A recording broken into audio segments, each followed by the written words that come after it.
में मुल्तान में बैठे हुए क्राउड वाले लोग कुछ घटिया बात कर रहे हैं बाबर से रिलेटेड। हमें चाहिए हम क्रिकेट शिकेट छोड़ के कोई लूडो शूडो स्टार्ट कर दें, क्योंकि उसमें तुक्के में जीतने की उम्मीद तो होगी। ये एक बड़ा शॉकिंग और बड़ी अलार्मिंग सिचुएशन है, इस पे आईसीसी को एक्शन लेना चाहिए।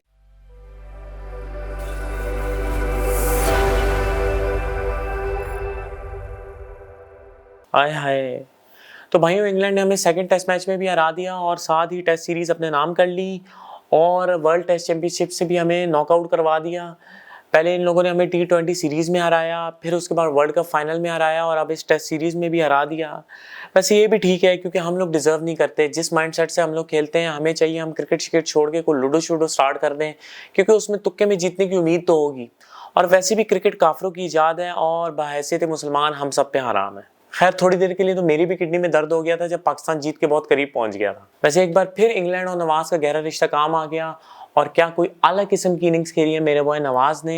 एक वक्त पे उस पर बड़ी क्रिटिसिज्म हो रही थी वर्ल्ड कप के बाद, जब इंडिया से मैच हुआ था उसको कुट शूट पड़ गई थी, हालांकि उधर उसकी कोई गलती नहीं थी, लेकिन एक बार फिर आज उस लड़के ने अपने आप को प्रूव कर दिया। साथ ही सऊद शकील की भी तारीफ बनती है, जिसने कोई जबरदस्त किस्म की इनिंग्स खेली और अगर थोड़ी देर वो पिच पे और टिक जाता तो ये मैच हमारा हो जाता। एंडरसन, ऑलिसन और मार्कवुड ने जो इन स्विंग आउट स्विंग करा के पाकिस्तानियों को विकेट ली, वो काबिल दीद हैं। अफसोस सिर्फ इस बात का है कि जिन लोगों को बॉलिंग हमने सिखाई, आज वो हमें हमारे ग्राउंड में ही पेल रहे हैं। खैर, आखिरी टेस्ट तो अब कराची में होगा और उसको जीतने का शायद कोई इतना खास फायदा नहीं, क्योंकि हम तो चैंपियनशिप से आउट हो चुके हैं।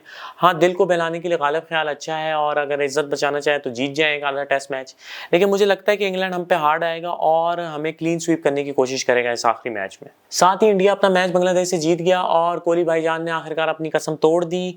72 सेंचुरी बना के रिकी पॉन्टिंग के रिकॉर्ड को पीछे छोड़ दिया। उसके साथ ही ईशान किशन भाई ने कोई बांग्लादेशी बॉलर की ऐसी कुटाई की, ऐसा पेला उन्हें कि ऐसा लग रहा था कि वो ग्राउंड में आना ही नहीं चाहते और कोच उन्हें जबरदस्ती चित्र लगा के ग्राउंड में भेज रहा है, जिस तरह अम्मी हमारी कुट लगा के सुबह स्कूल भेजा करती थी। वैसे बाबर से रिलेटेड एक बड़ी पैथेटिक और घटिया किस्म की वीडियो सोशल मीडिया पे वायरल हो रही है, जिसमें मुल्तान में बैठे हुए क्राउड वाले लोग कुछ घटिया बात कर रहे हैं बाबर से रिलेटेड। मेरे पर्सनल ओपिनियन में ऐसा नहीं होना चाहिए था।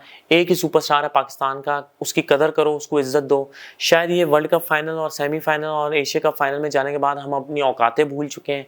यही अच्छा था जब हम पहले पहले राउंड में बाहर हो जाया करते थे और बाहर आ जाया करते थे, वही हमें सूट करता था। हमें ये लेवल सूट नहीं करता।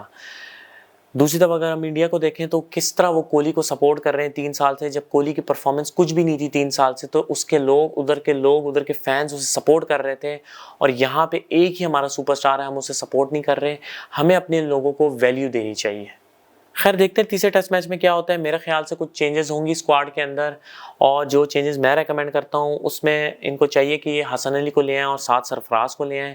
सरफराज के आने से मिडल ऑर्डर और लोअर ऑर्डर में थोड़ा सा एक्सपीरियंस आ जाएगा, साथ ही रिजवान को रेस्ट भी मिल जाएगा।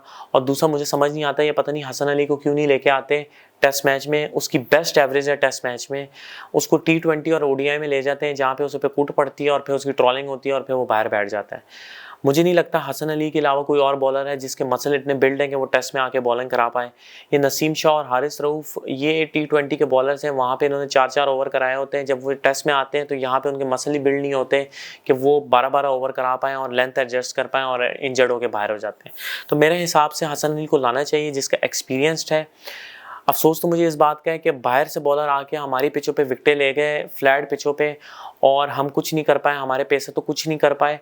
ये तो दुआ देनी चाहिए इब्रार को, जिसने डेब्यू पे हमें इतनी विकेटें लेके दे दी और हमारे स्पिनरों ने कुछ कमाल कर दिया, वरना शायद हम एक भी विकेट ना ले पाते और 500-500 रन इधर भी पिचों पे खाते हैं इंग्लैंड से। वैसे कुछ जलील किस्म की अंपायरिंग हुई है इस टेस्ट मैच के अंदर भी। नियरली 35% डिसीजन रिवर्ट हुए रिव्यू में जाकर, जो ऑन फील्ड अंपायर ने दिए थे।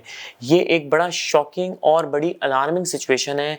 इस पे आईसीसी को एक्शन लेना चाहिए और थॉरली देखना चाहिए अंपायरिंग स्टैंडर्ड्स को, क्योंकि वर्ल्ड कप में भी इसी तरह के स्टैंडर्ड्स डिस्प्ले हुए हैं और ये वर्ल्ड क्रिकेट के लिए एक बहुत बड़ा अलमिया बनता जा रहा है दिन ब दिन। मतलब अगर ये वाला रिव्यू देखा जाए, ये वाला फुटेज देखी जाए, तो इसके अंदर तो एक अंधे को भी नजर आ जाए कि बॉल इतना गज गज नजर आ रहा है कि बॉल जमीन से चिपका हुआ है। ऐसा लग रहा है कि बॉल जमीन की चुम्मी ले रहा है, लेकिन अंपायर को रिव्यू में भी नजर नहीं आया। इवन थर्ड अंपायर को भी रिव्यू में नहीं नजर आया कि बॉल जमीन को लग रहा है।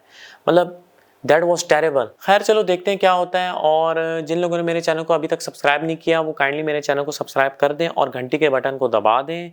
इंशाल्लाह नेक्स्ट वीडियो में मुलाकात होगी, तब तक के लिए अल्लाह हाफिज़।